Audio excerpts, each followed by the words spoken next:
di bojo. Saya secara naluri ekonomi seneng nak aku yo kerja, bojoku yo kerja. Sampean di bojo, sampean secara naluri ekonomi tetap seneng nak lanange yo kerja, wedoke kerja karena secara kalkulasi lebih cepat kaya. Tapi coba kalau sampean mulai pakai logika penyelamatan dari bahtera keluarga, dari pergunjingan, dari perselingkuhan. Misalnya bojo mayu, potongannya serodok kenes. Kowe kan mikir daripada kerja asar dibedani wong pertama beda tok, suwe-suwe tok ndinti. Wes nak ngono tak kekang ra usah kerja. Terus motivasi kamu itu bukan karena otoriter, mentang-mentang wong lanang wong wedok mbok ndem ning omah, tapi krana nolak berzina. Lah kita harus bikin percontohan itu bahwa semua pelarangan kita itu lebih karena melawan perzinahan atau melawan perselingkuhan. Gampangane cara bahasa umum melawan kemafsadatan. Dan itu Islam wis diwelehno pangeran bolak-balik. Banyak orang yang memaksakan sing wedok kerja, TKW ning Arab Saudi sing hamil pirang-pirang, ning Malaysia sing dianiaya pirang-pirang. Itu cara kula alamat ke pangeran bahwa ketika kita memberi hak wanita ternyata tidak lebih baik. Nyatane ning TV-TV berita TKW dilecehkan ning Arab Saudi, ning Malaysia, ning Singapura pirang-pirang. Itu tadi, hero Islam kita ini sudah minim sekali. Apa susahnya sih ngakui bahwa Islam itu anti zina? Apa susahnya? Sehingga kita meroteksi seorang istri bukan karena otoriter, tapi karena kita melawan perzinahan atau potensi perzinahan. Misalnya tidak sampai zina, potensinya kita lawan. Tapi ilmu ngeten pun entek, mergo orang sudah berpikir kapitalis.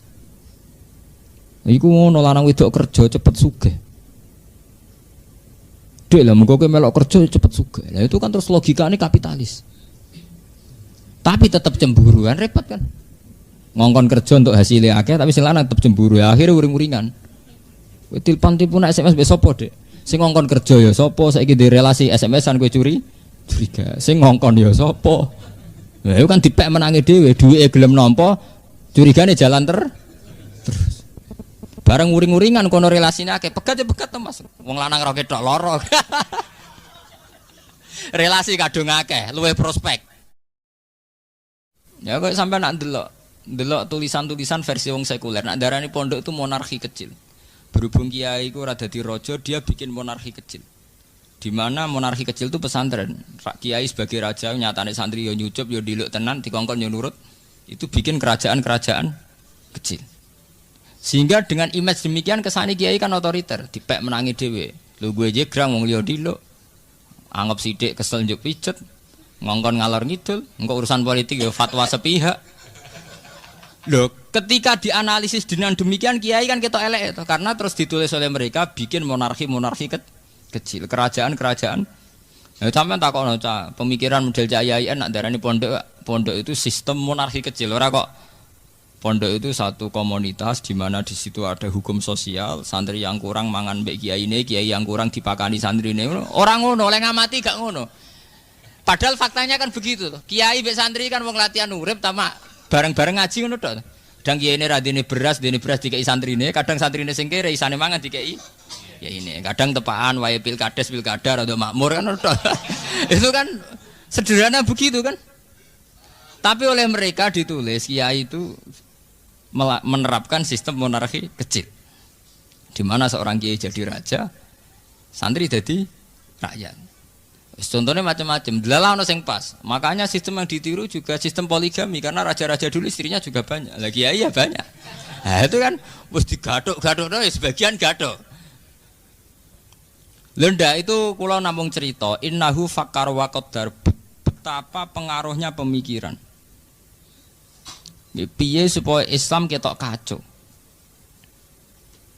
Mulane sampean aja kaget nek ana kiai-kiai ngalim sira gelem kaji ki aja kaget, ya aja melok-melok. Mungkin ra level. Karena dalam sistem haji itu kan menguntungkan Arab Saudi. Yo ono sing cara berpikir untuk menunjukkan bahwa Islam itu murni. Mulane Rasulullah piyambak ra tau majibno kaji, ngger majibno kaji ditambahi manis tatua ilai sabila sing mampu. Enggak sesuai dipahami. Lah kok enak kon kaji di Mekah bin Muhammad Bati. Dan itu pernah terjadi. Saat kiblat madhep teng Ka'bah. Niku komentar wong Yahudi nggih ngoten. Muhammad itu pepe asli Mekah ya, terus kiblat pindah ning Ka'bah. Mergo dekne asli Mekah. Sakjane Muhammad tuh ngerti nak kiblat tertua yang Palestina iku mergo bapake wong Palestina Ibrahim. Mestine ya madhep ning Baitus Sakhra. Ning Palestina. Mulane saya qulu sufa minan nas ma wallahum an qiblatimul lati kanu alai. Muhammad tuh piye to? Kiblat to digawe dolanan. Go Kanjeng Nabi nate 16 wulan madhep teng Baitul Maqdis. Mergo kiblat tertua. Suwe-suwe be Allah kan madhep teng Ka'bah. Malah perkara kan. Mergo jare wong kafir Madinah terus penak. Muhammad tuh piye? Pepet desane terus dienggo kiblat. Mergo Nabi kelahiran Makkah. Iku jenenge innahu fakkara napa? Bagot.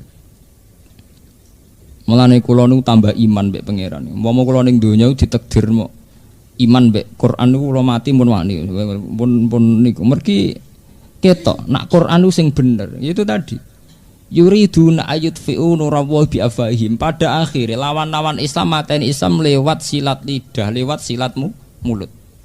Bi afahim dengan pinter-pinteran silat lidah. Lah kok mboten sepundi? Peristiwa nasah mansuh. Nggih. Hukum sing dirubah niku nak cara tiang-tiang Islam sing soleh.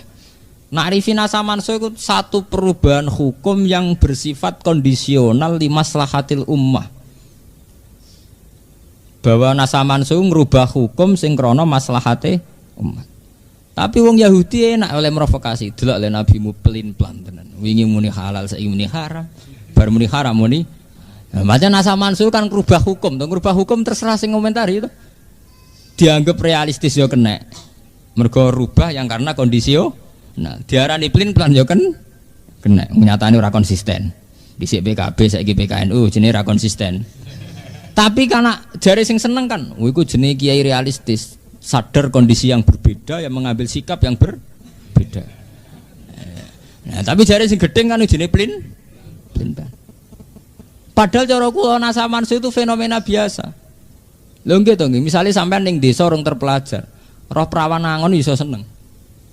Tapi kowe dengar sendiri nih kuliah, roh bocah wayu-ayu ning kota kaosan ketat, roh cah iku seneng janggal. Wes langsung mbok tinggal loh dengan sendiri nih. Artinya tingkat pengetahuan itu juga punya perubahan gitu nggih. Sampean zaman ning desa orang terpelajar, roh ketemel yo enak wetengem gak loro. Roh sambel yo enak wetengem loro. Tapi ketika sampean kuliah, nak ra KFC juga doyan. Sambel yo terus weteng loro.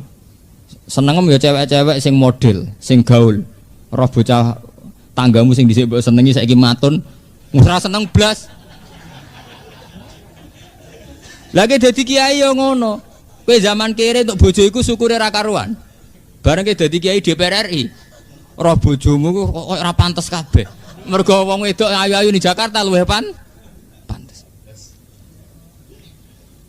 Intelektual juga gitu. Kowe zaman dadi kiai lugu wiridan istighfar iku iso nangis. Wiridan apa saja iso taladzud billah. Tapi ketika kowe dadi kiai modern, itu beda meneh. Cara berpikir sudah beda. Semula nikmati HP, nikmati internet, menawa di SMS banking barang wis mbah. Rekening era sitok. Ini contoh bahwa perubahan orang itu tidak boleh merubah akidah. Tapi perubahan itu pasti terjadi. Lah tapi mbek wong kafir, mbek wong Yahudi dianggap Muhammad nasah mansuh dianggap pelin-pelan.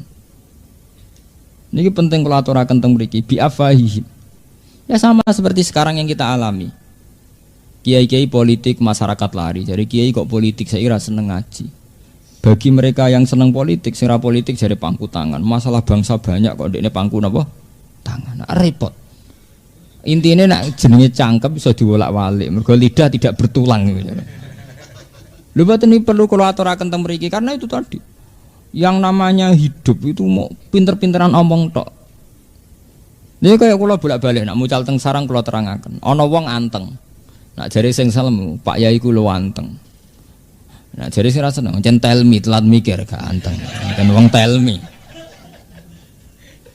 Ya padha. Nak kowe ndek kiai aktif jari sing seneng Pak Yai itu aktif dinamis. Jari sing ra seneng iku jenenge tak itu. Artinya wis ngoten begitu. Ya betapa satu fakta bisa dikomentari yang berbeda. Ya kok kowe lagi seneng cawe wedok. Nak ndak guyune manis mergo gingsul. Nak jare sing rasa, oh untu ra rata. Wong gingsul artine untu gak rata. Lah Nabi niku zaman berjuang ngadepi tiang Yahudi niku wong Yahudi pinter omong pancen bi afahim diputar-putar. Fakta diputar balik. Iku mau termasuk Nabi ora Nabi ditakok Yahudi ra iso jawab mencangkem Yahudi. Mat wong takoke lugu, Mat. Nak wedhus mati sing mateni sapa? Ya, Nabi ya lugu jawab Allah. Agamamu aneh, Mat. Aneh piye? Sing dipateni Allah langsung malah haram. Sing dipateni liwat tangane manusa sing berlumuran dosa malah halal. Kudune sing mati langsung luwih halal, Mat. Itu kan sentuhan Allah langsung. Orisinil. Lah nak lewat tangane manusa kan wis penuh dosa. Aneh, Mat. Agamamu aneh, Mat. Piye? Dadi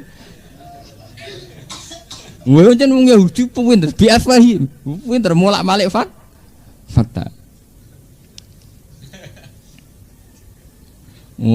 Pemene sing perkarane sing sensitif malah pinter meneh kok menyangkut kiblat. Nabi nate salat madhep Baitul Maqdis pindah ning Ka'bah. Lah Nabi madhep ning Ka'bah ya lucu pas ning Madinah, ning perantau. Delok le Muhammad iku. Ndekne kangen-kangene dhewe desane kok terus digo urusan agama.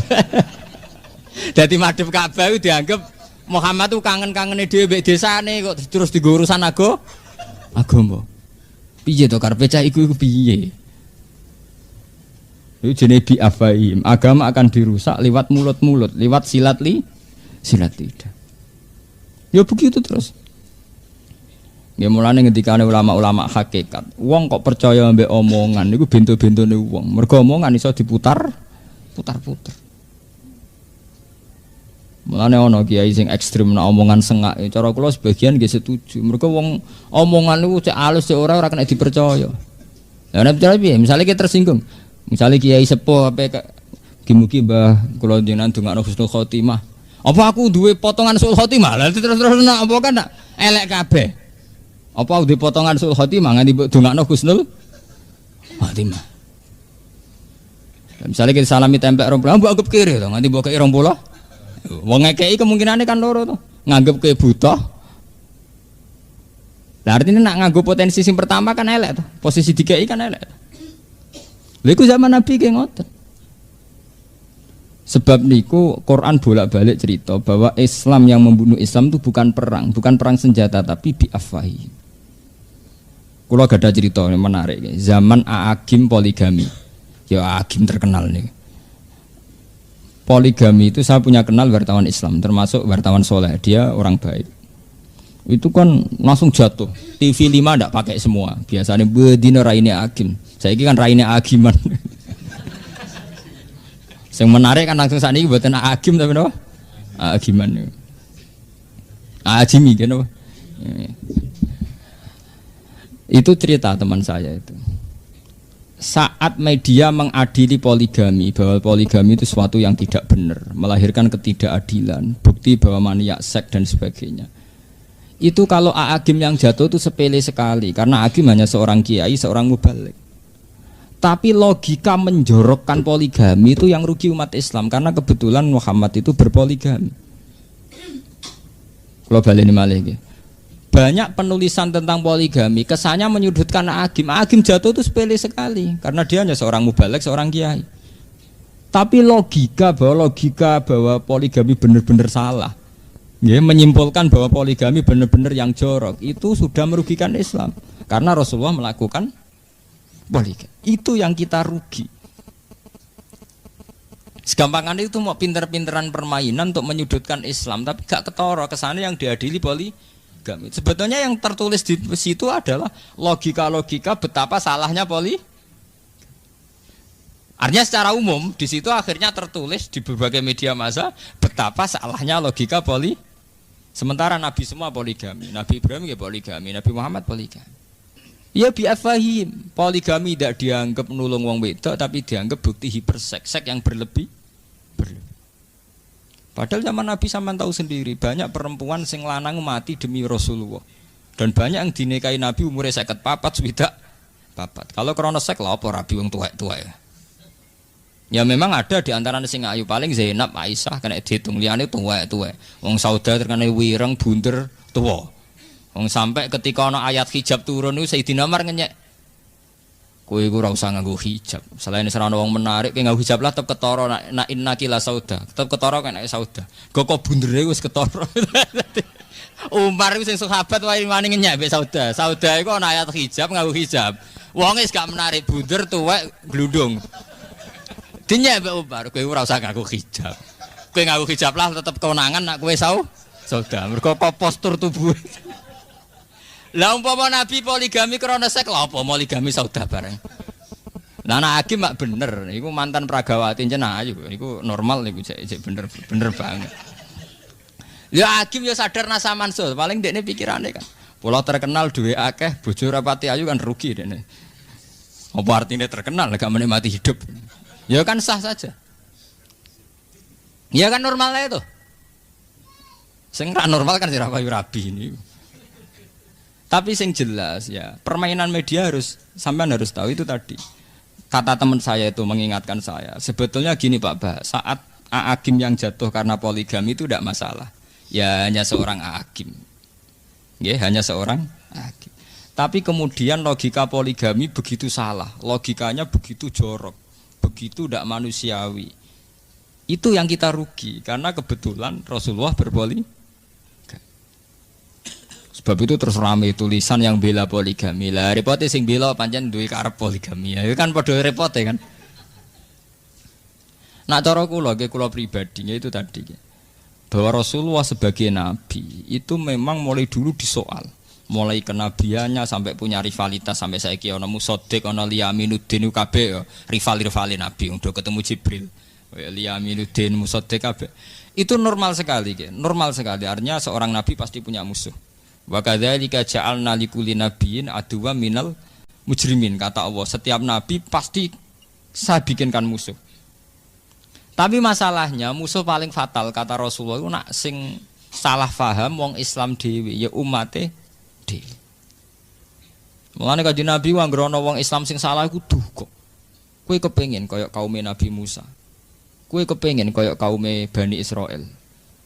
Nabi Bani Israel musuhe ora wong sing kafir, tapi musuhe umate dhewe. Iku kakean penjaluan. Lah Nabi Muhammad itu ngadepi umatnya nggih pun kathah sing ngoten. Jadi sekarang banyak yang menyayangkan hukum Islam. Misalnya ada hukum pancung menyesal. Dalam hukum modern tidak usah pancung. Hukum qisas disesali. Sekarang dalam hukum modern enggak mengenal hukuman mati. Potong tangan disesali. Hampir semua tatanan hukum Islam disesali. Saiki seengkek sawangane nyesali potong tangan, nyesali hukum qisas, nyesali hukum pancung. Engko nang era putune kita nyesali, kok zina haram sih?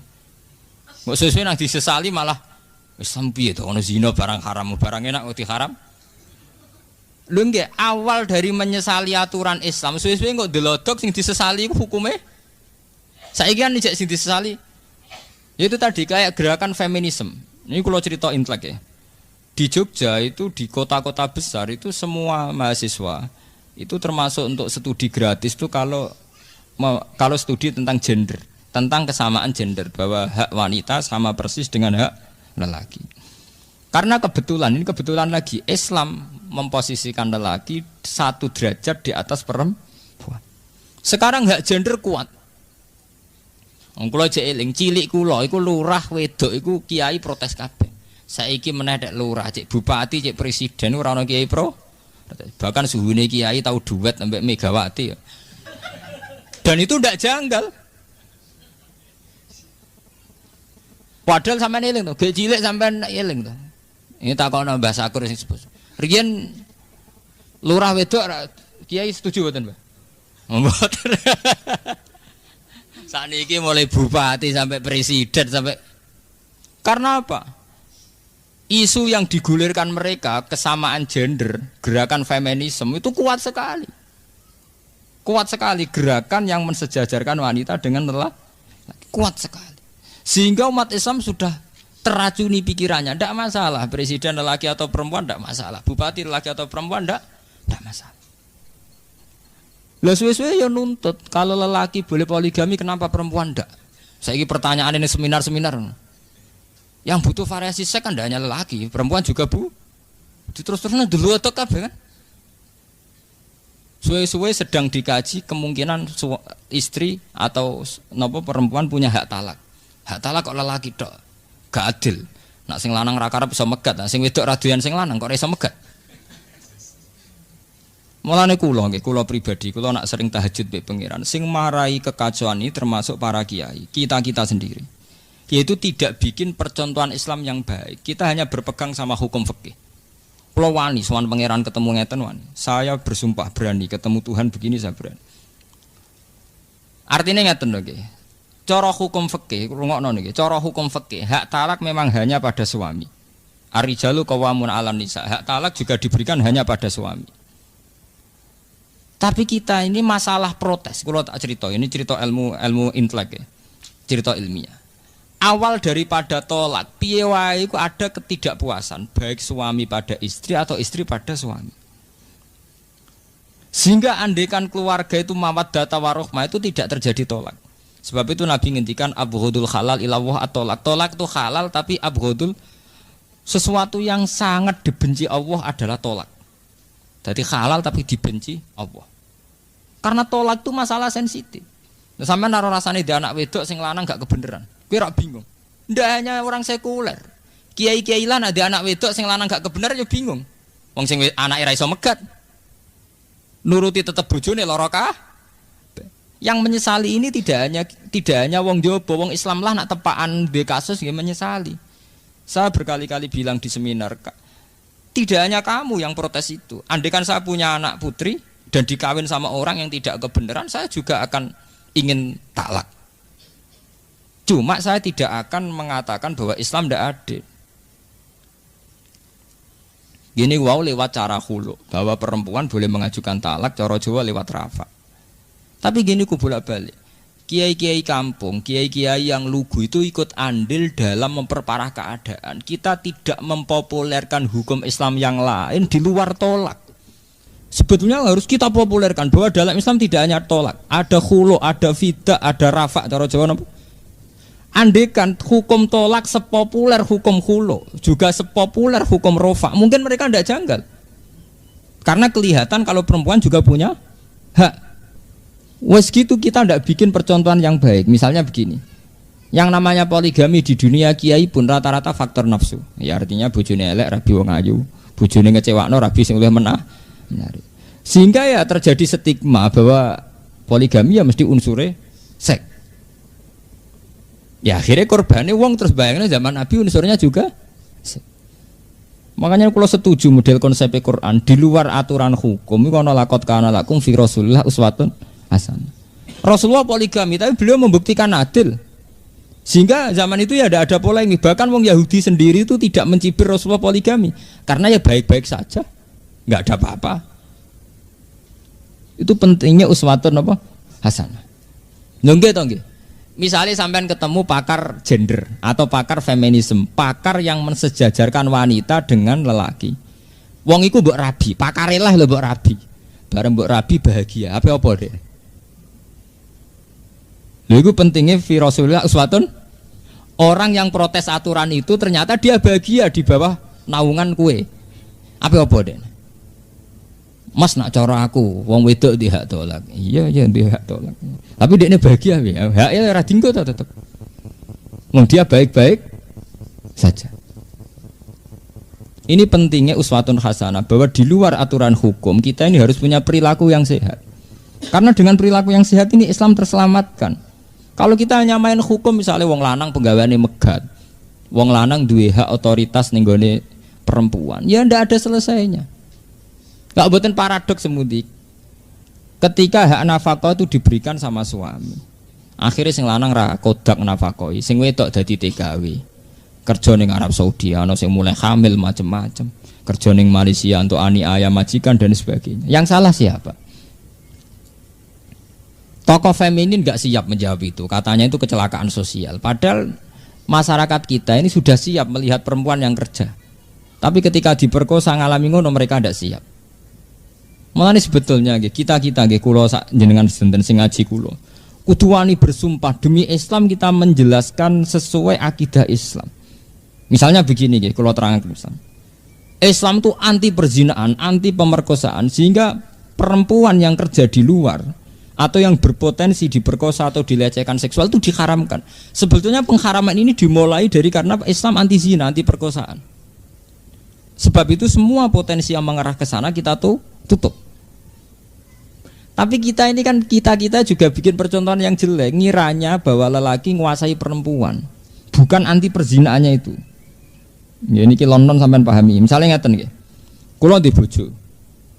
Saya secara naluri ekonomi seneng nak aku yo kerja, bojoku yo kerja. Sampean di bojo. Sampean secara naluri ekonomi tetap seneng nak lanange yo kerja, wedoke kerja karena secara kalkulasi lebih cepat kaya. Tapi coba kalau sampean mulai pakai logika penyelamatan dari bahtera keluarga, dari pergunjingan, dari perselingkuhan. Misalnya bojo mayu, potongannya serodok kenes. Kowe kan mikir, daripada kerja asar dibedani wong, pertama beda tok, sesuai tok dinti. Wes nak ngono tak kekang ra usah kerja. Terus motivasi kamu itu bukan karena otoriter, mentang-mentang wong lanang wong wedok mbok ndem ning omah, tapi krana nolak berzina. Lah kita harus bikin percontohan itu bahwa semua pelarangan kita itu lebih karena melawan perzinahan atau melawan perselingkuhan. Gampangannya cara bahasa umum melawan kemafsadatan. Dan itu Islam mesti diwelehno pangeran bolak-balik. Banyak orang yang memaksakan sing wedok kerja, TKW ning Arab Saudi sing hamil pirang-pirang, ning Malaysia sing dianiaya pirang-pirang. Itu cara kula alamat ke pangeran bahwa ketika kita memberi hak wanita ternyata tidak lebih baik. Nyatane ning TV-TV berita TKW dilecehkan ning Arab Saudi, ning Malaysia, ning Singapura pirang-pirang. Itu tadi hero Islam kita ini sudah minim sekali. Apa susahnya sih ngakui bahwa Islam itu anti zina? Apa susahnya? Sehingga kita meroteksi seorang istri bukan karena otoriter tapi karena kita melawan perzinahan atau potensi perzinahan. Misalnya tidak sampai zina, potensinya kita lawan. Tapi ilmu ngeten pun entek ya, mergo orang sudah berpikir kapitalis. Iku ngono lanang wedok kerja cepet sugih. Dek lah muga kowe melok kerja cepet sugih. Lah itu kan terus logikane kapitalis. Tapi tetap cemburu kan repot kan. Ngongkon kerja untuk hasilnya akeh tapi sing lanang tetep cemburu. Ya, akhirnya uring-uringan. Kowe tilpon tipu nak SMS mbek sapa, Dek? Sing ngongkon kerja ya sapa? Saiki di relasi SMS-an kowe curiga. Sing ngongkon ya sapa? Lah itu kan dipek menangi dhewe, duwike gelem nampa, curigane jalan terus. Bareng uring-uringan kono relasine akeh, pegat ya pegat to Mas. Wong lanang ra ketok lara. Relasi kadung akeh, luwih prospek. Misalnya kanca dagange maco kowe mau klunak-klunuk, lho mboten iki perlu kula terangaken mriki bahwa Islam itu dirusak bi afwahi. Itu tadi. Para gerakan feminisme itu melihat Islam itu agama yang otoriter, di mana memperlakukan wanita kayak budak, memperlakukan wanita tidak punya hak-haknya. Ironisnya umat Islam sendiri menterkenalkan tolak itu jauh di atas terkenalnya khuluk dan rafa. Sehingga kesannya dalam Islam itu hanya ada nikah dan tolak, dan itu semua pada suami atau kaum lelaki. Lho gitu, pancen ngumuri tenan gitu. Mulane kula setuju konsep Kanjeng Nabi. Kanjeng Nabi nak ngendikan wong sing nutupi ilmu iku sok ben uljima bi jamin minan nar, sok ben dibuwondo ning neraka. Engko termasuk awale Islam citrane elek mergo sebagian ilmu Islam ditutupi. Wong lanang kiai rata-rata lanang to kan gak siap dek nerangno. Wong lanang duwe hak tolak telu. Tapi wong wedok duwe hak khuluk. Nerangno seimbang ngono terus. Kowe kecewa mbek bojomu iso megat. Bojomu kecewa mbek kowe iso khuluk. Bulan baleni suwe-suwe khuluk seterkenal lo. Tolak. Tapi kan ora siap nerangno. Waduh. Engko kono kecewa sithik-sithik kecewa rapak lara aku. Jadi ya bolak-balik ya di kepentingan. Dene nerangno ora pati nerangno khuluk iku ya di kepentingan. Padahal ning Quran pas bakat tolak itu jelas. At-talaqu marratan fa imsakum ma'rufin aw tahrisum aw tasrihum. Ya terusannya ayat iku fi maftadat bi. Dadi apa indona ayoki mahududawa fa in lam mahudu fala junaha alaihima. Ayat roja'a indona ayoki mahududawa itu ayat roja'a itu kan ditutup fi maftadat bi. Fima ing dalam perkara iftadat kang lakoni fidak tebusan sapa wedok bi iklan mak. Terus dikenal ning fikih jenenge hukum khulu. Ning Jawa dikenal hukum rafa. Jika suami istri merasa tidak bisa menunaikan tugas-tugas sebagai suami istri, itu perempuan selagi diberi hak tolak, si perempuan diberi hak hulu. Ya karek peminate sapa pertama sing duwe inisiatif megat. Nak sing inisiatif lanang disebut tolak, nak inisiatif sing wedok disebut hulu. Sebenarnya kan sebanding kan. Enggak tuh. Nah, tapi kan yang kita terkenalkan hukum tolak tok, akhirnya sepi. Mulane kula setuju kawin cara kula dadi menteri agama kawin tak wajib noten maca taklek. Ya taklek kesuwen ana 2 tahun nafkah lahir batin. Cara kula sak wulan ta 2 wulan. Ben jelas ya. Aduh ajur-ajuran nak lah. Mergo ngene iku. Citra Islam terhadap feminisme, terhadap menghormati hak wanita itu sudah hancur total. Mboten niku kula crita tenan. Lah, ironisnya ini ke ironisnya. Wanita-wanita kota, perempuan-perempuan kota itu sudah yakin sekali bahwa Islam yang menyangkut feminisme itu harus ikut paham feminisme, paham di mana wanita sejajar dengan lelaki. Ya akhirnya mereka nyaman saja jadi pegawai bank, jadi pegawai apa. Ya memang tidak haram, saya yakin itu tidak haram, ya enggak apa-apa. Tapi masalahnya, kemudian tidak janggal ini. Enggak janggal bahwa ini melahirkan efek, gini wow. Efek potensi perselingkuhan, ya potensi lah, tidak harus terjadi, potensi. Potensi ini sudah dianggap biasa saja. Padahal sing jenenge perselingkuhan perzinaan kayak apa antinya Quran, innahu kana fahisata wa sa'a apa? Sabila. Gimana nak cara fikih kados mu'in nonton pun lunak, fikih mu'in pun sae kados paham ini pun lumayan. Perempuan itu tidak wajib haji kecuali ada mahramnya. Atau tidak disertai mahram tapi ma'anis watin kasiroh sikotin bareng sekelompok pasukan wanita. Coba saiki lah. Itu ujung-ujungnya mau sitok karena potensi perzinaan perselingkuhan adalah khuluwah persepen 4 mata lelaki mbek perempuan. Lah kula pribadi gak ada pendapat sebab itu misalnya sampean di anak wedok ayu kerja ning pabrik tidak sebagai sekretaris utawa PRT itu lebih baik ketimbang jadi pembantu rumah tangga karena sering terjadi khuluwah mbek majikan. Lah anak kerja ning pabrik rak di depan umum misalnya jam 8 sampai jam 4. Mane cara kula wong wedok sing dadi kondektur bis iku luwih halal timbang dadi PRT mergo di depan umum. Lho bis sing numpak bis sak mulai wong hidung belang, wong tukang zina, wong soleh ana kabeh. Tapi orang tahu tuh hingga kini wong do ngambung ning dhuwur bis. Piye wae di depan umum termasuk proteksi, termasuk nyelamet. Lho nggih to, kemungkinan perselingkuhan di depan umum kan kecil, kecuali sebenarnya ana ira edan wis ora ana wong koyo wedhus kabeh.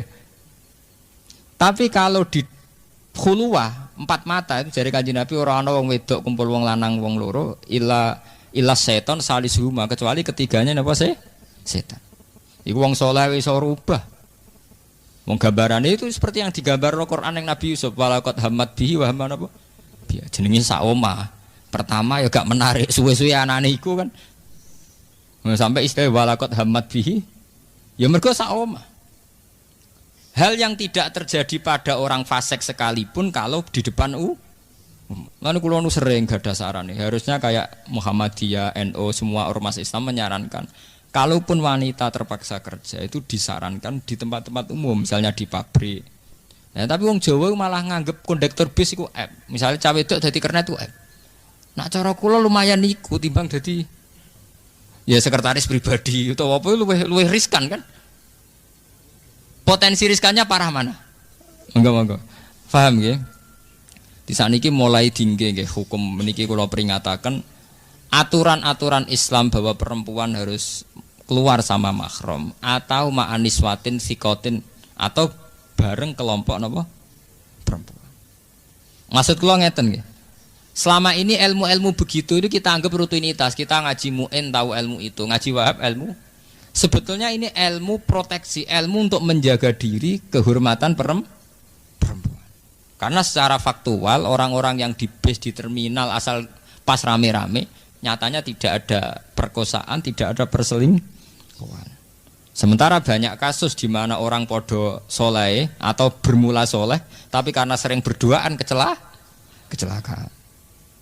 Itu tadi kalau pesan sekali sama yang pernah mondok, yang kiai, bahwa kita melihat hukum Islam itu harus menjadi energi sosial. bahwa aturan-aturan begini dalam fikih harus menjadi energi apa? Sosial. Sehingga nanti saat kita punya anak perempuan atau punya tetangga perempuan tanya, Pak Kiai kula saya ini kerja napa? Ning pabrik ae utawa kerja yang di depan umum. Gamane sing tidak hulu. Ya, tapi kita kan tidak. Kita tidak bikin percontohan Islam yang baik. Yang tahu-tahu disudutkan bahwa Islam itu mengekang perempuan sehingga perempuan tidak punya hak aktivitas. Ya niki kula baleni malih. Makanya musuh-musuh Islam itu selalu innahu fakkara wa qaddar fakutilake fakot dar yuriduna ayutfi'u nurallahi bi afwahihim. Mereka ingin sekali membunuh Islam lewat silat lidah. Terus lewat ngaji niki mugi-mugi kita akan lebih baik.